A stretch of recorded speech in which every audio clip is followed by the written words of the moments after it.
지식을 지혜로 다스립시다. 시작. 지식을 지혜로 다스립시다. 우리가 살아가다 보면은 지식 때문에 교만해지는 경우가 있어요. 너무나 잘 알으면은요, 자기 자신을 모르고 그리고 지혜롭게 행동하지 못하는 경우가 있어요. 그래서 지식도 하나님으로부터 온 것이고 지혜도 하나님으로부터 왔다는 사실을 믿으시기를 주님으로 축복해 드립니다. 그래서 우리에게는 많은 도구를 하나님이 주셨어요. 근데 그것을 내가 어떻게 쓰느냐가 지혜이고 그걸 아는 것이 지식이라는 사실을 믿으시기를 주님으로 축복해 드립니다. 오늘 이 고린도 지역에서 문제가 생겼습니다. 어떤 문제가 생겼냐면은 먹는 문제가 생겼어요.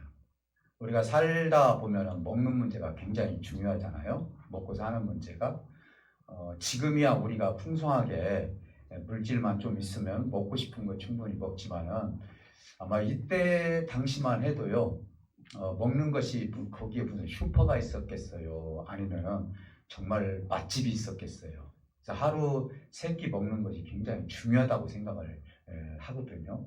근데 이때 당시에 고기를 먹을 수 있는 그런 기회들이 생기기 시작을 했어요. 어떻게 생겼냐면은 그때는 이방인들이 다른 신전에서 짐승을 잡아가지고 제사를 드렸어요. 그러다 보니까 이 제사를 드리다 보니까 자기 식구들은 충분히 먹을 수 있었겠지만 남은 것들을 어딘가에 소비를 해야 되거든요.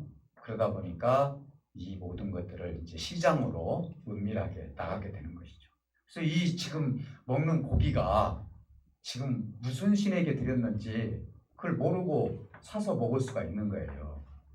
그랬는데 이 고린도 지역에 교회가 생기고 그리고 거기에 그리스도인들이 생기면서 하나님에 대한 지식, 율법에 대한 지식을 이제 알아가기 시작을 한 것이죠. 그러다 보니까 어느 날 보니까 교회 다니는 사람이 시장 어귀에서 고기를 사 먹는 거예요. 그래서 가만히 보니까 그 고기가 다른 신전에서 내려와 가지고 고기를 사다 보니까 좀 싸니까 그는 갔다가 단백질 보충도 하고 가족들끼리 먹기도 하고 이러다 보니까 이제 무슨 문제가 생겼냐면은 하나님을 믿는 사람들이 우상에게 바쳐진 재물을 우리가 먹을 수가 있느냐. 우리가 구약도 공부를 해봤고 신약에서도 그렇겠지만은 정말 우상에게 드려진 그 재물을 먹는 것은 이것은 정말 잘못된 것이다. 하나님 앞에 범죄하는 것이다. 이런 생각을 가지고 절대로 이걸 먹어서는 안 됩니다. 라고 생각하는 사람이 있었다는 것이죠. 뿐만 아니라 이걸 가지고 꼭 그걸 꼭 그렇게 생각을 해야 되느냐. 레위기 19장 4절에서 보면은 모든 우상은 아무것도 아니다. 여러분 사실은요, 신을 누가 만들었죠? 사람이 만드는 거예요. 하나님이 신을 창조했나요? 하나님은 신을 창조한 적이 없어요. 당신 자신이 하나님이시고 창조주신데. 근데 우리 스스로가 신을 만드는 거예요. 그러니까 이 의식을 가진 사람들 중에는 우상은 아무것도 아니니 그들이 아무리 신이라고 생각하면서 드렸던 그 고기가 우리가 꼭 그렇게 해가지고 꺼리낌 가지고 그것을 못 먹는 건 못 먹는 거지만은 나는 이 모든 고기도 하나님이 주신 것으로 생각하니 나는 먹어도 괜찮다. 이렇게 생각을 한 거예요. 그러니까 이제 이 교회 안에 갈등이 생긴 거예요. 신전에서 나온 고기를 먹어도 된다라는 사람이 있고 절대로 먹어서는 안 된다라는 생각을 가지고 서로가 갈등을 일으킨 거예요. 사실은 이 두 부류가 갈등이 일으켜졌다는 사실은 뭐냐면요. 오늘날도 어찌 보면은요. 그런 갈등의 요소들이 비슷하게 있을 수도 있다는 거예요. 그래서 사도 바울 선생님이 어떻게 이 문제를 해결할 것인가. 기도 중에 사도 바울 선생님은 이 그들이 알고 있는 지식을 하나님의 지혜로 다스려서 이 문제를 해결했던 모습들이 오늘 본문에 나와 있어요. 여러분들이 읽게 되면은 이게 무슨 말인가 물론 이해를 하시는 분도 계시겠지만은 제가 이 설교를 하게 되면은요 여러분들이 이래서 사도바울 선생님이 이런 얘기를 했구나 라고 이것을 풀어지게 되면 이 성경 말씀이 너무너무 쉬운 말씀이라는 사실을 여러분 믿고 오늘 말씀의 은혜가 되시기를 주님의 이름으로 축복해 드립니다. 하나는 뭐냐면은 두 부류 모두 율법에 대한 지식을 가지고 있었어요. 그래서요, 그들이 주장하는 서로의 그 주장들이요, 맞아, 틀린 건 아니에요. 먹어서는 안 된다. 예를 든다면 구약 성경에서 다니엘 같은 경우, 다니엘 세 친구가 왜 풀목불 속에 들어갔죠? 그걸 먹지 않겠다는 거예요. 우상에게 숭배했던 그 음식을 내가 먹지 않겠다라는 거예요. 그러다 보니까 이 풀목불 속으로 들어간 거예요. 그러면 구약 성경에서 보면은 우상에게 절했던 음식을 먹어서는 안 된다. 이 율법을 통해서 이런 의식이 그 속에 지금 있는 거예요. 그런데 또 먹어도 괜찮다는 사람은 또 말씀해 보니까 하나님이 창조한 것 중에서 더러운 것이 하나도 없다라고 말씀하고 있어요. 심지어는 뱀도 사실은 하나님이 창조했잖아요. 어렸을 때 우리가 주일학교 선생님들이 뱀은 나쁜 짐승이라고 해가지고 얼마나 뱀 잡으러 다녔는지 몰라요. 예, 그것도 신앙이라고. 뱀만 보면 다 막 꼬리부터 해서 다 죽여. 아니에요. 하나님이 창조한 것 중에서 더러운 것은 하나도 없어요. 창조된 뱀이 사단의 도구가 된 것뿐이지 하나님이 창조한 것 중에서 더러운 것은 하나도 없다 이 말이에요. 믿습니까? 네. 그러니까 이 말씀을 비춰보면요, 서로 부딪히는 것들이 한두 가지가 아니에요. 이 한두 가지가 아닌 것 때문에 교회에 갈등이 일어나고 어려움을 주고 힘든 일들이 오늘날도 있을 수 있다는 사실이에요. 그래서 서로에 해를 끼친다. 사도바울 선생님이 그래서 덕을 끼치지 못하기 때문에 너희들이 알고 있는 지식 때문에 생명을 죽일 수가 있고, 그리고 그것 때문에 하나님에 대한 올바른 하나님의 신앙관을 세우지 못할 수 있다. 그래서 이 지식에 사랑을 더하지 못하면은 절대적으로 그거에 대해서 여러분들이 주 뜻을 이룰 수가 없다 하면서 이제 먹어도 된다, 먹지 말아야 된다라는 거에 대해서 이제 사도바울 선생님은 오히려 덕을 끼치라고 얘기를 하고 있습니다. 자, 어떻게 보면 어불성설이죠. 그래서 우리가 어떻게 주장하느냐가 오늘날에도 그 문제점들 한번 제가 지적을 해본다면, 예를 든다면 사도바울 시절 때 영상 예배가 있었습니까? 없었습니까? 없었죠. 지금이야 인터넷이 발전돼가지고. 그러면은 우리 어른들이 이야기를 합니다. 물론 교회에 나와서 예배드리는 거 정말 정갈하고 좋아요. 거룩하고. 근데 그걸 우리가 정지해버리면은요, 젊은이들은 쓸 곳이 없어요. 그래서 이제 영상 예배 드리면은 그것은 예배가 아니다. 예를 들어서 그렇게 얘기했어요. 반드시 교회에 와서 예배 드려야만이 그게 예배다. 이제 두 부류가 생겼어. 예를 들어서 신전에서 나와 있는 음식을 먹어도 된다, 먹지 말아야 된다. 이와 비슷하게 오늘날 그런 문제가 생겼어요. 이혼의 문제가 있어요. 동성애 문제가 있어요. 여러분, 풀어야 될 문제들이요, 성경적으로 놓고 봤을 때 어마어마하게 많이 부딪히는 것들이 많다는 거예요. 그래서 우리가 깨어있지 못하면은요, 우리 하나님의 말씀, 하나님의 사랑을 제대로 실천할 수가 없는 거예요. 그럼 이때 당시만 이런 문제가 있는 것이 아니라 앞으로 가면 갈수록 시대가 발전하면 발전할수록 하나님의 말씀에 대해서 부딪히는 것들이 어마어마하게 많이 나타날 수밖에 없다는 거예요. 앞으로는 인공시대잖아요. 앞으로는 여러분들이 차량 운행 안 해도요, 이제 운전대도 없어지는 차가 나온다고 하잖아요. 내가 지시만 하면 갈 수 있는 곳 다 가잖아요. 이런 모든 문제, 윤리적인 문제, 교통사고 났을 때 도덕적인 문제, 이루 말할 수 없는 성경에 부딪히는 문제들을 우리는 어떻게 그러면 해결을 해 나가야 되느냐. 이런 문제에 대해서 우리는 다시 한번 깊이 생각하면서 오늘 음식을 먹어야 된다, 먹지 말아야 된다, 이 문제에 대해서 사도 바울은 어떻게 이 문제를 풀었는지에 대해서, 어떻게 지혜롭게 이 문제를 해결했는지에 대해서 우리 한번 또 나눠보도록 합니다. 사실 율법에 대한 지식의 문제를 지혜로 풀어준 사도 바울 선생님 참 훌륭하다, 저는 그렇게 생각이 듭니다. 여러분, 지식이라면 뭐죠? 알의 본질이잖아요. 내가 무엇인가 안다라는 것이죠. 지혜는 뭐죠? 이 지식을 가지고 내가 그 지식을 풀어가는 거예요. 그게 지혜 아닙니까? 물론 복잡하게 더 설명할 수도 있겠지만은, 그래서 오늘 본문에서 지식이 교만할 수 있다. 지식이 풍성해지면은 내가 교만을 불러올 수 있다라고 성경은 그렇게 이야기를 하고 있어요. 여러분, 물론 두 부류가 주장하는 것은 근거와 일리가 있어요. 자, 바울이 볼 때는 먹어도 된다는 거예요. 바울은 먹어도 된다는 거예요. 자, 그런데 바울이 누구에게 집중하고 있느냐? 절대로 먹어서는 안 된다는 성도에게 집중하고 있는 거예요. 그 이유가 뭐죠? 아직도 하나님에 대한 지식이 자라지 못했고, 그리고 이것을 내가 만약에 믿는, 예를 들어서 장로님이나 집사님이 그 고기를 먹었다. 그럼 그 사람은 실족할 수밖에 없는 연약한 성도예요. 그러면 하나님의 말씀이 옳으니까 내가 신전에서 나온 그 음식을 꺼리낌 없이 하나님 주신 양식이니까 내가 떳떳하게 먹겠다. 근데 그걸 보고 시험 들을 성도가 있다면은 사도 바울 선생님 뭐예요? 나는 먹지 않겠다는 거예요. 이게 사도 바울의 지금 지혜예요. 그래서 먹었다고 해서 그 사람이 부자고 먹지 않았다고 해서 가난하지 않다. 지금 그 얘기를 하지 않았습니까? 그러면서 13절에서 뭐라고 얘기해요? 절대로 핀잔을 주지 않습니다. 사실은 사도 바울 선생님은요, 3층까지 갔다 온 사도 바울 선생님이 지식이라면은요, 우리보다 더 승하신 분이에요. 그렇다면 너 그것도 모르냐?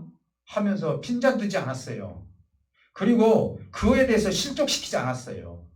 오늘날 우리는요, 아는 것 때문에 실족당하는 경우들이 많이 있거든요. 그래서 사도 바울 선생님은 우상의 제물에 바쳐졌다 할지라도 이것이 하나님으로부터 온 것이라면은 꺼리낌이 없다면은 이것은 먹을 수도 있으나, 그러나 이걸 보고 실족할 성도가 있다면은 나는 영원히 먹지 않겠다.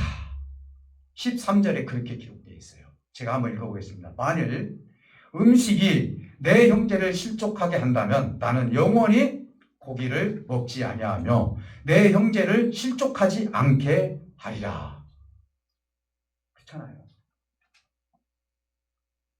여러분, 제가 예를 들어서 제가 이런 일이 있었어요.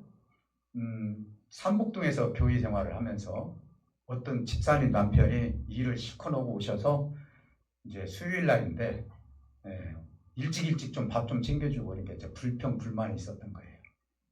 그래서 대체가 어떤 목사님인지 보러 왔어요. 그래가지고 목사님 맥주 한잔 합시다. 나한테 이러는 거예요. 그럽시다. 어디로 갈까요? 치킨집으로 오세요. 그래서 제가 갔어요. 자, 제가 치킨집 가면 맥주집이에요. 그걸 보고 실족할 사람도 있잖아요. 아유, 우리 목사님 저 술집 갔어. 그러잖아요. 내가 그것은 아예 공포를 하고 갔기 때문에 상관이 없어요. 갔어요. 갔더니 저에게 맥주를 따라준 것이 아니라 콜라를 따라주더라고요. 그러면서 뭐라고 하시냐면 난 안 나오실 줄 알았어요. 안 나오실 줄 알았어요. 그렇잖아요. 지금 사도 바울 선생님은 누구에게 지금 수준을 맞춰주고 있어요? 절대로 먹어서는 안 됩니다 라는 사람에게 지금 수준을 맞춰주고 있는 거예요.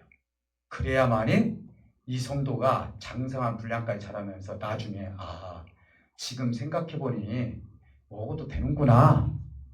하나님이 주신 음식이니까 먹어도 되는구나 라고 수준이 올라갈 때가 언제 하냐? 하나님에 대한 지식이 장성한 분량까지 자랐을 때는 아이고 내가 그때는 철부지처럼 행동을 했네. 지금 생각해보니까 그것이 하나님께서 주신 것이라면 먹어도 괜찮네. 이 수준이 올라갈 때까지 그 앞에서는 고기를 먹어야 되겠어요? 안 먹어야 되겠어요? 안 먹어야 되는 거예요. 왜? 그 생명을 살려야 되기 때문에. 그래서 지식을 지혜로 다스리는 것들이 성경에는 여러 가지가 나와요. 자, 예를 들어서 솔로몬의 재판을 한번 생각을 해봅시다. 솔로몬이 왕이 됐을 때 그때 당시는 집이 그렇게 많지 않기 때문에 여인들이 아기를 낳고 한 집에서 살았대요. 그러다 보니까 한 여자가 자기 아기를 눌려서 죽인 거예요. 그러다 보니까 깨어서 보니까 내 아들이 죽었어요. 그러니까 앞에 있는 아들이 소곤소곤 잠자니까 바꿔버렸어요. 그래서 이제 요즘으로 말하면은 지방법원에 가서 이게 내 아들입니다. 지금이야 뭐 어떻게 보면 유전자 검사해서 충분히 나오지만 그때 무슨 유전자 검사가 있겠어요? 그러다 보니까 어디까지 갔어요? 대법원까지 올라간 거예요. 그 대법원이 어디냐? 솔로몬의 재판관까지, 솔로몬이 재판하는 자리까지 올라가게 된 거예요. 그때 하나님에 대한 지식이 풍성했던 솔로몬이 지혜를 가지고 문제를 해결하죠. 여러분 잘 아시잖아요. 어머니의 모성애를 통해서 문제 해결을 해요. 그래서 서로가 내 아들이다 이야기를 하니까 이 솔로몬이 칼을 가지고 와라. 칼을 가지고 와서 저 아이를 반절로 잘라서 하나는 이쪽 어머니에게 주고 하나는 저쪽 어머니에게 주어라 했을 때 그 반응에서 보니까 진짜 어머니는 반절로 자르게 되면 왕의 명령이니까 반절로 자르게 되면 내 자식이 죽으니 뭐라고 합니까? 저 자식은 내 자식이 아닙니다 라고 하면서 이야기를 합니다. 그때 솔로몬이 정말 재판을 통해서 저 어머니가 진짜 어머니다라고 해서 그 어머니에게 아들을 돌려준 사건이 있지 않습니까? 이게 지혜예요. 뿐만 아니라 여러분, 요셉이 형제들한테 팔려가서 애굽으로 팔려갔어요.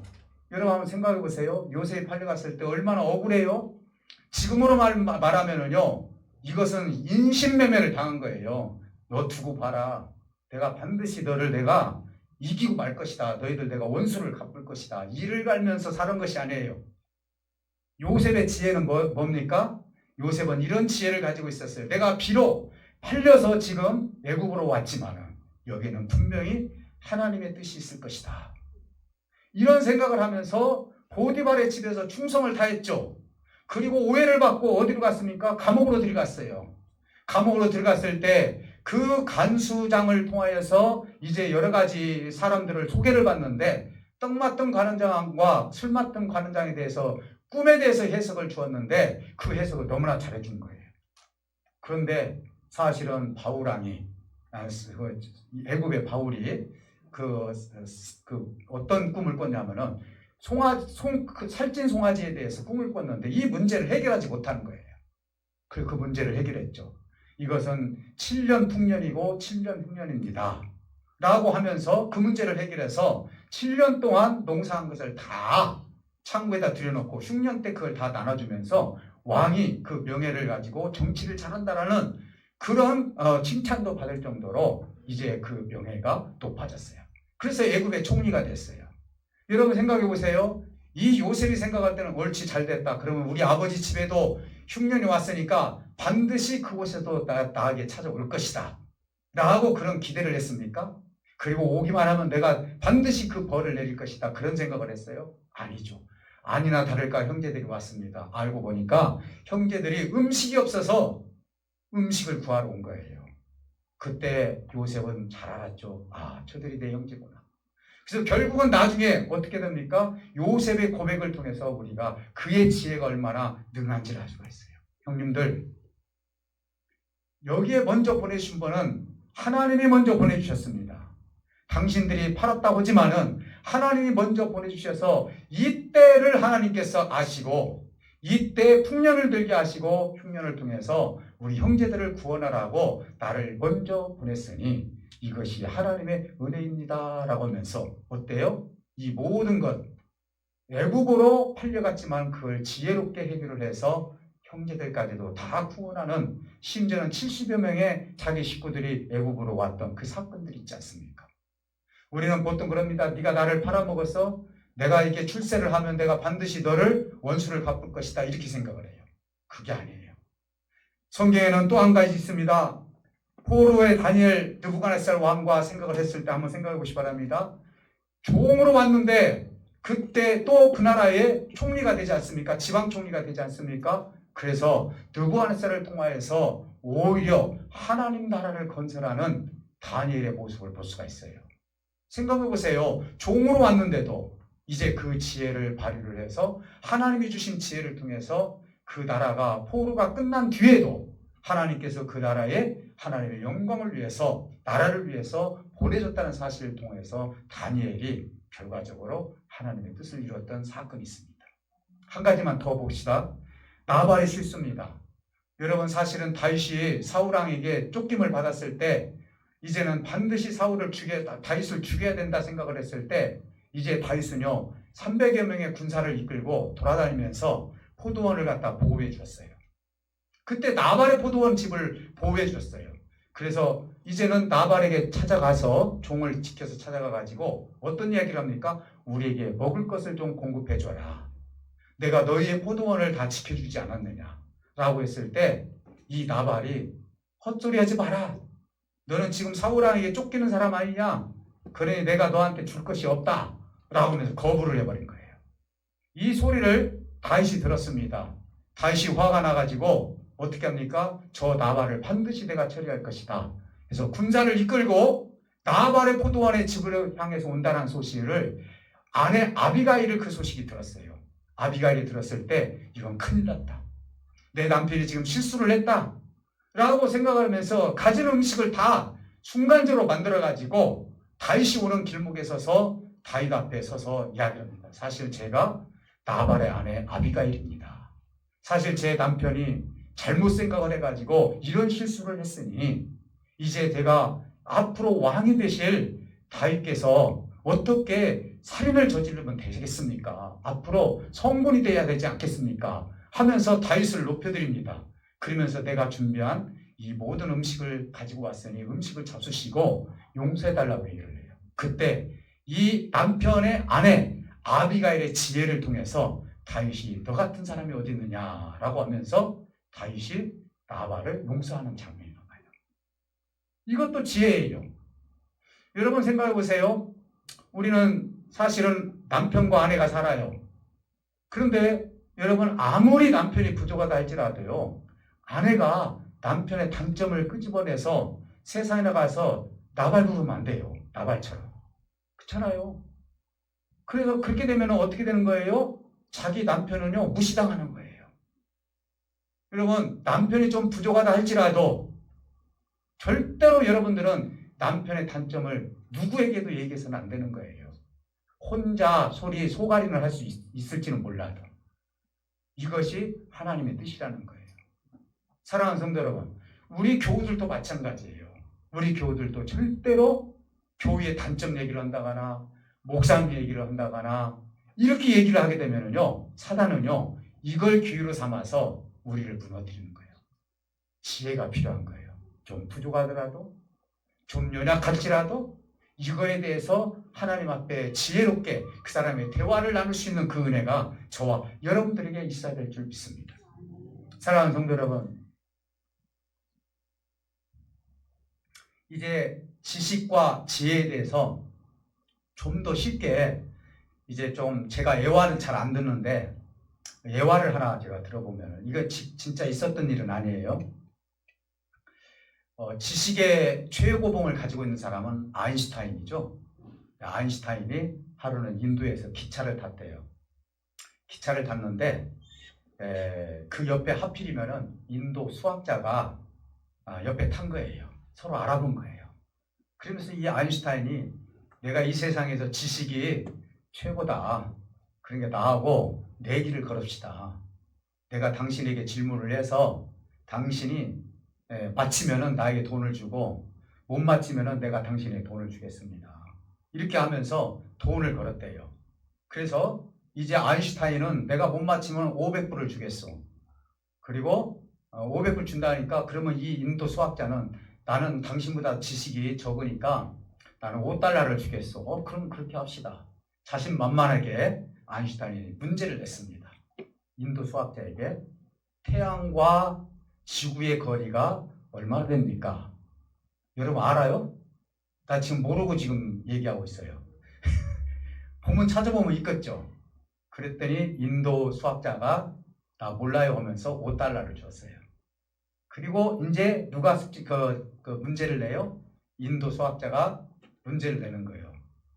산에 올라갈 때는 3발이고 내려갈 때는 4발인 짐승이 무엇입니까? 라고 물어보니까 아무리 생각을 해도 답이 없는 거예요. 물론 우리는 이제 4발로 걸었다가 나중에 3발로 우리가 베이 짓고 해서 사람이라고 하지만 짐승이라고 하니까 올라갈 때하고 내려갈 때하고 순서가 다르거든요.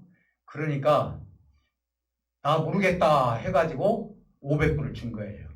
그래서 아인슈타인이 너무너무 궁금해가지고 내가 아무리 수학적으로 풀어도 이 답이 나오지 않는데 대체랑 그 답이 뭐요? 이렇게 물어보니까 나도 몰라요. 하면서 오보를 주더래요. 모르니까 줘야죠. 그래서 결국은 어떻게 됐어요? 아인슈타인은 490불을 잃어버렸고, 그리고 인도 수학자는 10불을 잊어버린 거예요. 아무리 지식이 풍성하다 할지라도 차라리 인도 수학자가 지혜로운 문제를 냈던 거예요. 이것이 아무리 지식이 풍성하다 할지라도 맹점이 있다는 사실을 우리에게 지금 얘기를 하고 있는 거예요. 저는 이와 비슷한 것을 통하여서 예수님에 대해서 한번 생각을 해요. 제가 이 말씀을 묵상을 하면서 예수님도 지식이 있고 지혜가 있는 분인데, 그러면 거꾸로 한번 생각을 해보자. 예수님께서는 그러면 우리에 대한 지식을 가지고 있어요. 우리가 어떻게 될 줄을 너무너무 잘 알고 계셔요. 인간에게 구원받으라고 맡겨줄 수가 없어요. 왜? 본성적으로 구원받을 수가 없어요. 인간은 죄성을 가지고 있어요. 그래서 하나님에 대한 지식은 뭐냐? 인간은 죽을 수밖에 없는 존재라는 지식을 예수님이 가지고 계셨던 거예요.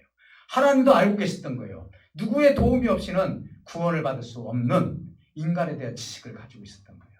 그러면 이 인간에 대한 지식을 그대로 활용한 것이 아니에요.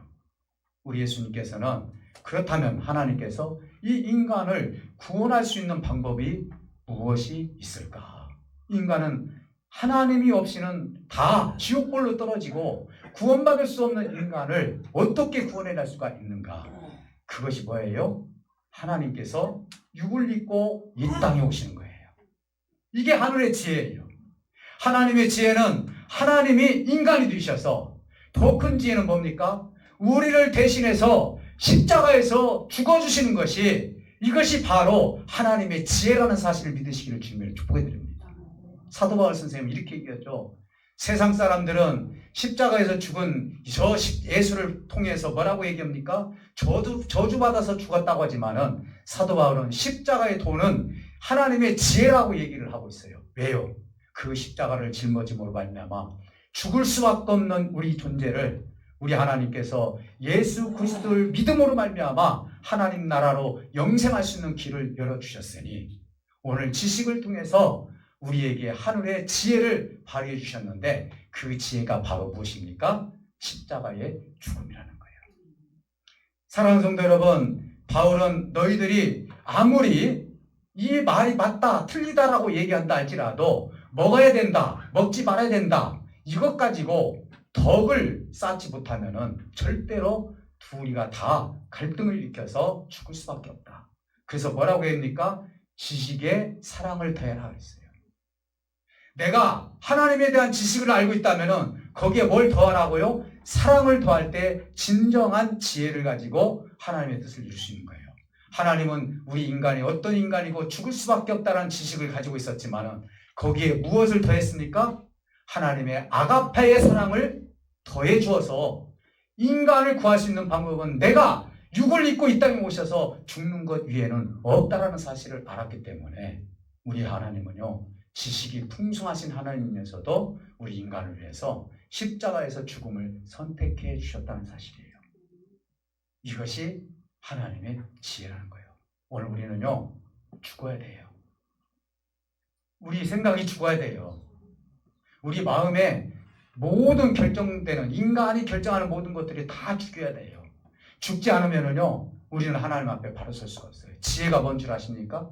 하나님이 우리에게 주시는 지혜가 내가 죽는 거예요. 인간의 생각이 죽는 거예요. 그래야만이 누가 보이는 거예요? 하나님이 보이는 거예요. 십자가에서 죽어주셨던 예수님이 보이는 거예요.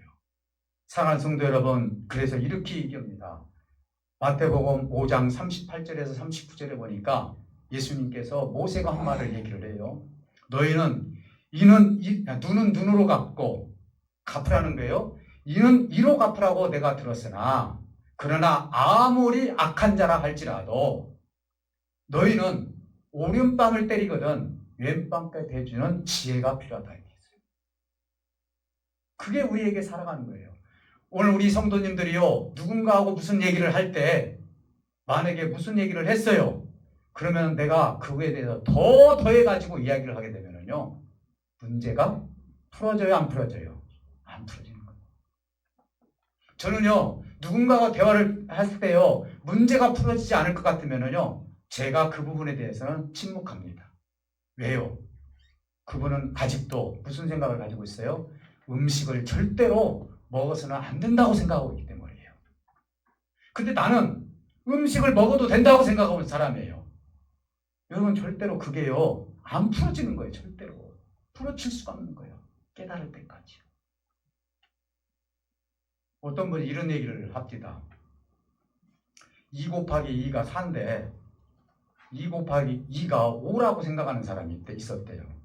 하도 답답하니까 야 2는 4 아니냐. 아니 2는 5다.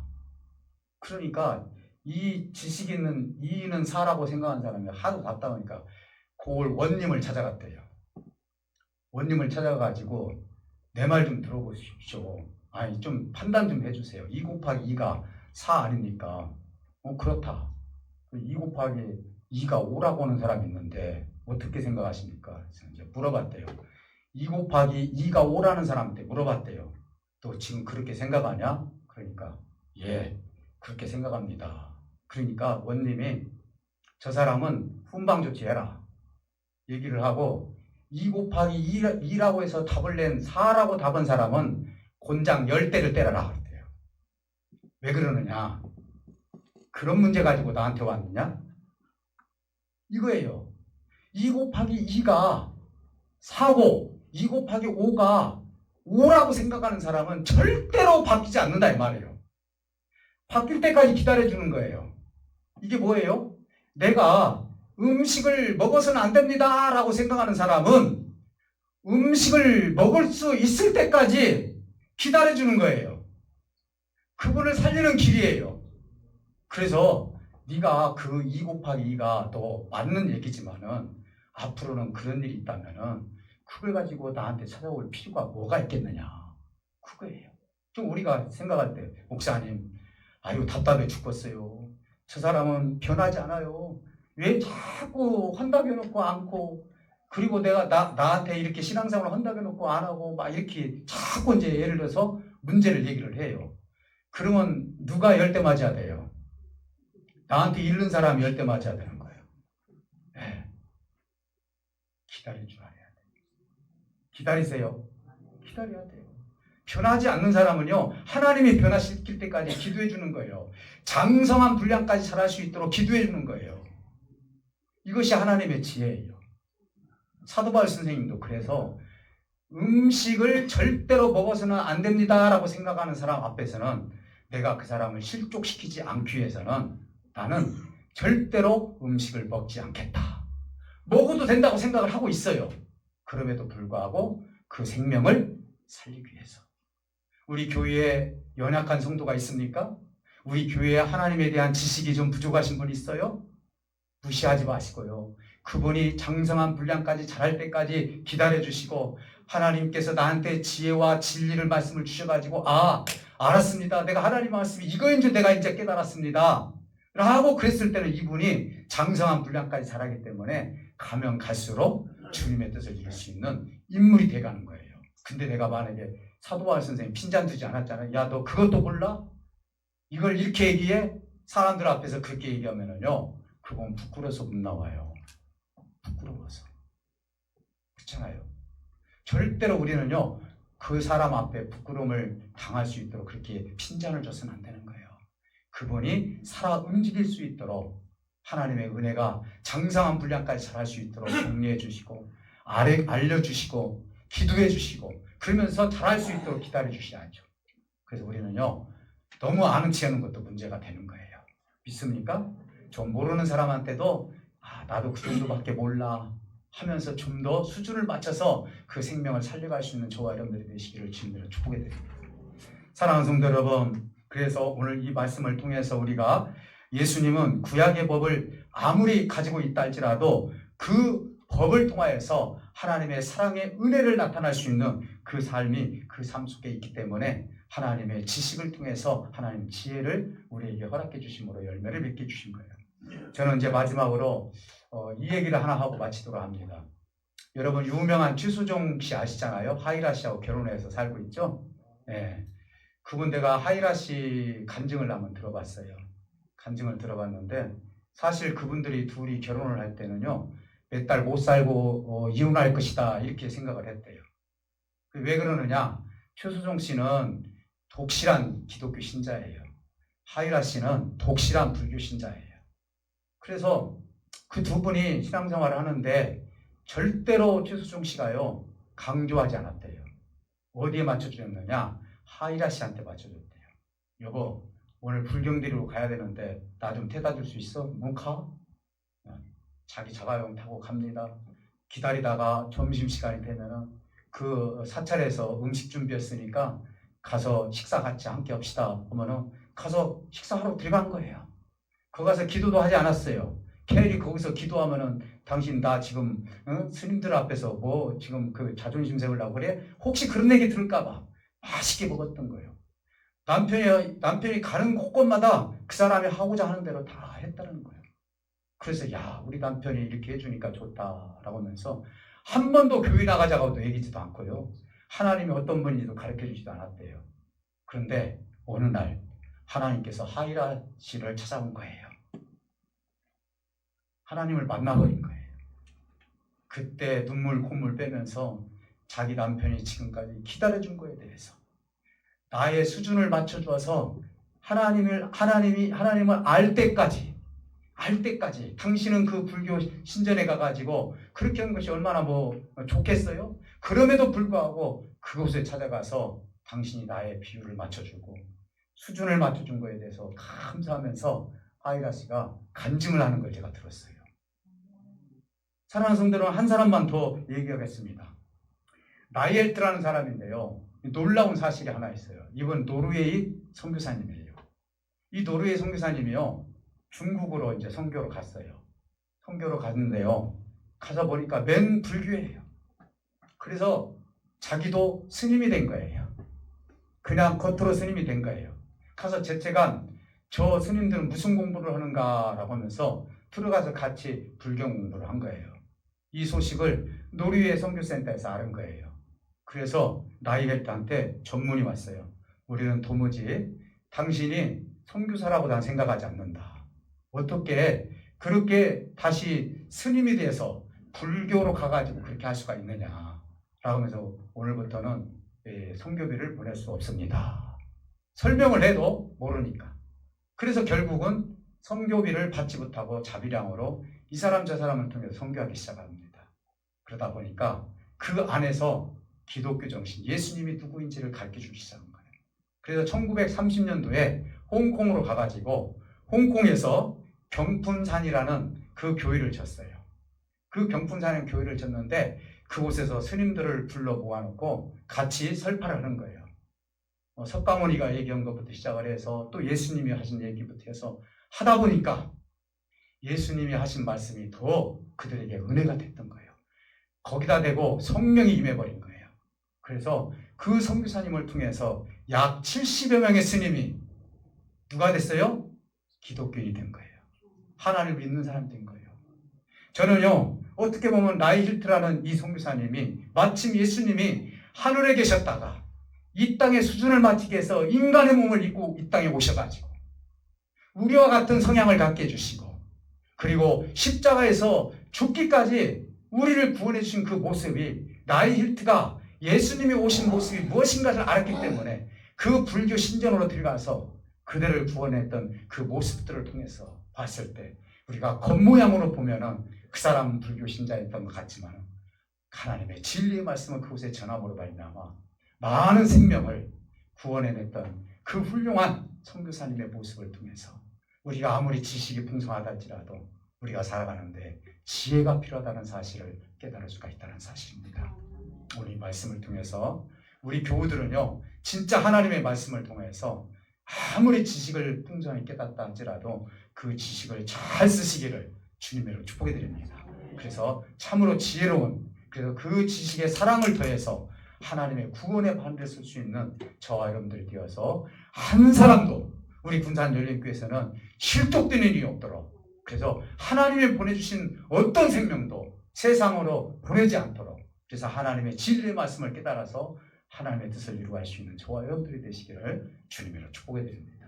우리 다 같이 기도하실 때 우리 하나님 함께 해주신 믿습니다. 하나님 이제 내가 하나님에 대한 지식을 가지고 있다 할지라도 지혜로 내가 다스리는 수 있는 힘을 허락해 달라고 우리 다 같이 기도하시고 또 아픈 부에 손을 얹고 기도하시고 우리 기도할 때 우리 하나님께서 함께 해주실 수 있습니다. 하나님 감사합니다.